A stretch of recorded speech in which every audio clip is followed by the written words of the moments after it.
Hello, everybody, and welcome back to whatever the fuck this is. I'm Gwen, and yeah, week 4 of this unfiltered yapping experiment. I quite enjoy this new cadence of kind of just showing up here and speaking from the heart. What a week to do so, because so much has happened in the past week. I'm trying to add a little bit more structure to this, which is ironic, I know, since I said it's unfiltered. But I would love to share kind of updates that link back to what had been shared on previous episodes, what I'm experimenting with currently, as well as kind of like a main topic to explore in the podcast. So let's get into it. The first thing that I would love to share is in the last episode, and I can't believe it's only been a week, I talked about Gwen Gets Weird, which is kind of like a longer term creative project that I had in mind to create a series, a limited series about 10 unconventional ways that I have kind of built my life around. So it would kind of span the gamut from career to health to relationships, family, purpose, spirituality, kind of like all these building blocks that make up Gwen Yi that I realized can also add valuable conversation to these often not publicly talked about topics. I just felt like there was a lot of not commercial, but like there was an opportunity for this to kind of expand and touch a lot of people. And so when I was kind of just sitting with this idea and sharing about it on this podcast, the very next day, an old friend, a collaborator from the past, reached out. And she was like, I'm not quite sure what inspired me to reach out to you, but would you like to have lunch tomorrow? And I was like, feeling into it. And I was like, you know what? Sure, okay, let's go for it. And long story short, I think I might have a producer for my series. It's still very early stages, but simply the idea of me sharing this idea and putting it out, into the universe, into the public, and having someone reach out almost the very next day to offer support on it is just mind-blowing to me. So I would say that's the first positive update. I'm still sitting with it and really giving the idea time to kind of germinate and expand and grow into what it's supposed to be. But I'm not gonna stop talking about it. I hope I won't like magically change my mind about it. And I know that even if I do, it's out of kind of an evolution of the idea rather than me doubting my creative abilities to execute and follow through. I would say that's like the next thing that I'm really working on. Becoming Gwen Yi 2.0. That's like the nice way of putting it. But I watched this creator, Nate Carter, I think, and he shared his 10-day experiment of quantum leaping into a new reality. And I found this really interesting because as someone who I think has been evolving my identity in public from, astrologer, coach, yada yada, into someone that is using my voice, someone who is, trying to pursue a more creative, holistic career, listening to him share his journey of how he shifted his reality by shifting his routines. And let me give some context. He talked about how he used, cannabis to kind of like distract himself from reality. And that one habit created a cascading effect. He would sleep late, he would wake up late, and as a result, he would kind of like lose all the insights and downloads that wanted to come through him where creativity is a collaboration, right? But it's kind of like if you are not putting yourself in the right circumstances to receive those downloads, how are you then going to execute upon them? This is something that I've been sitting with, and I've been deeply curious. As someone who is a self-proclaimed night owl, I like really dislike waking up with alarms.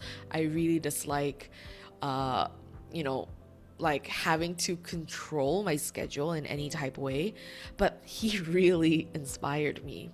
And so I've come up with this like mini experiment. I'm not sure if I would be as so brave as to be like him to share and document the 10 days as they unfold. But I've done day one today. My three things are to wake up before the sun, because I've noticed that for my ADHD brain, it really helps to almost be in like a sensory deprivation kind of environment, but also when my brain can be active. So that early dawn moment before the sun rises, where there's no light, no sound, pure peace and silence, I'm able to hear my thoughts with the kind of like crystal clear clarity that I don't think I've ever get to experience at any other point during the day. So that's like number one. Number two is to move my body. So today I had to like really move like some really intense emotions through my body.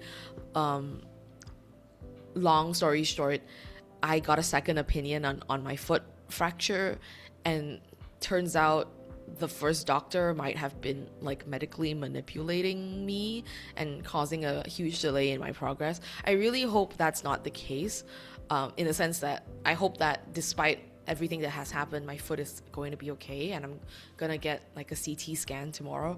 But like the anger that came out of that, I don't think if I didn't have this morning routine today, I would have had the space to really like allow myself to be in it, to process it, to like scream in a pillow and like just really let all my rage out.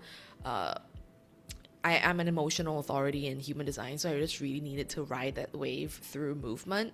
And of course, the last thing would be to create, which is what I'm doing now. So wake before the sun, move my body, and create. I've done it for today, and I feel really good about it. So I'll keep you posted. Hopefully I keep this going for the week, and by next week when I see you again, I will have more to share about what it's like to actually create a routine around your highest self and actually stick to it.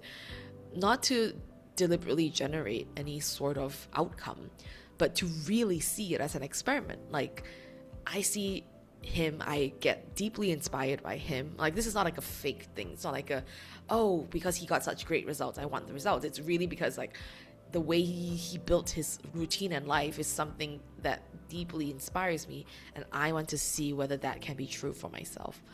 So yeah, excited to keep this experiment going. So that was my kind of more personal updates, and I would like to get into what the main topic of today is, which is downsizing your life. So I was at dinner with a couple of like old friends on Monday, and I hadn't seen this dude in like maybe even 6-7 years. So he asked a really great question. He said, "What is the current season of your life?" And this word came out to me, downsizing. I'm downsizing my life. And you know, when you normally think about downsizing, you think about a house or a car or whatever, right? Like, okay, moving from a big house to a small house to save costs or whatever. And I've realized that downsizing is a very important part of the transition process that not many people talk about. So let me clarify. To me, downsizing your life is relevant when you are in a period of transition, as I have been in, because it allows you the space and time to do two things. Number one, the space and time to sit with yourself as you currently are, keyword currently are. And second, to not be so consumed with ideas of more. And I think this is very counterintuitive to how we are taught to build our lives, because in this society, when you are not striving for more, you are kind of perceived as, useless, lazy, unproductive, unambitious, all these words. But when I downsized my life, very unintentionally, just simply through fracturing my foot alone, I could see very clearly how cutting out a lot of the external obligations that I had allowed me to not only save money, but to conserve time and energy to really go within. So I guess what I'm trying to say is, if you are in a similar position of trying to figure out what's next for you, but you keep feeling like there is friction, like there is something stopping you from doing so, this combination of the idea of downsizing combined with deliberately restructuring my routine. I mean, granted, it's only been a day, but structuring it in such a way that optimizes for self-introspection and time with yourself, as opposed to basically making enough room for everything else in your life. I think we rarely like to think of it from this point of view, right? We don't like to think of it as, man, I need to sacrifice or I need to give up my life in order to get these things. But from my experience, when I downsized my life from having a full social schedule, like my weekends were always packed, I had multiple obligations, paid and unpaid, to many people, many communities. This is because I am naturally someone that likes to be involved. I like to feel like I'm a part of things. Yet at the same time, I felt so confused. I felt so cut off from myself, from what I really wanted to do, from the work I really wanted to create. And I genuinely couldn't find a way to reconcile the two.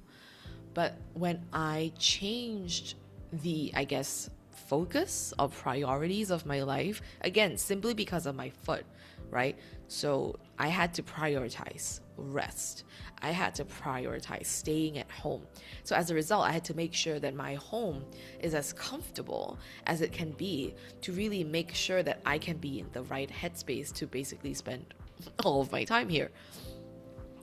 And then I had to optimize for, how do I structure not just my days, but like my mind, to really make the most of all of this space and time that I have. So a lot of people, this is the time that maybe they would kind of flip to binge watching Netflix, or just numbing themselves out to avoid the pain of having to introspect. I didn't have that luxury because all I had was time. And so I think I started to take a different approach of looking at my day as, what can I do? Like, what can I do today that would give me the most satisfaction? And I think this is different. This differs from type to type, because I'm a manifesting generator, and what I need, like, is satisfaction. If I'm not wrong, everyone has different benchmarks of what you can strive for. But then I realized I needed very little to feel satisfied. So that's what really blew my mind, because I realized when I really stripped my whole life of all the fluff, the one thing that gave me the most satisfaction was when I was creating. Not even creating to be seen, not even creating to have something out in the world, but literally the act of creation, like me playing on my guitar, was enough for me to feel satisfied, like my day had a purpose. And so I feel like this combination of downsizing your life, cutting out all the fluff, like literally almost like just locking yourself up at home, which is easier said than done. But doing that long enough to allow what truly naturally satisfies you and lights you up to emerge. And then once that became clear for me, I'm someone that wants to create opportunities, like what I shared earlier about my friend reaching out to me. Opportunities started to constellate around me, constellate around what I truly wanted and what truly brought joy and meaning to my life, as opposed to what I thought, like what kind of life I needed to live. the amount of like a busyness and like community and like obligations, when I just cut all of that away, downsizing my life, I was able to find what I truly wanted to build my life around. Okay, I think this feels complete. There's obviously more to this, I guess, concept that I can elaborate on. I would really love to know what you are taking away from this idea of downsizing. Again, I know that I had my fracture. Like, I don't think I would have done this if not for my fracture. But if you are in a similar position of maybe kind of figuring out what's next for you, do you think downsizing is something that you would want to try in your life? And if so, what questions do you have around it? Or if there's anything that you feel like I should elaborate more on, happy to do a part two. But this is where I will leave you this week.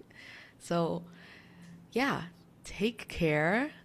Have a wonderful week ahead, and I'll see you next Wednesday. Bye.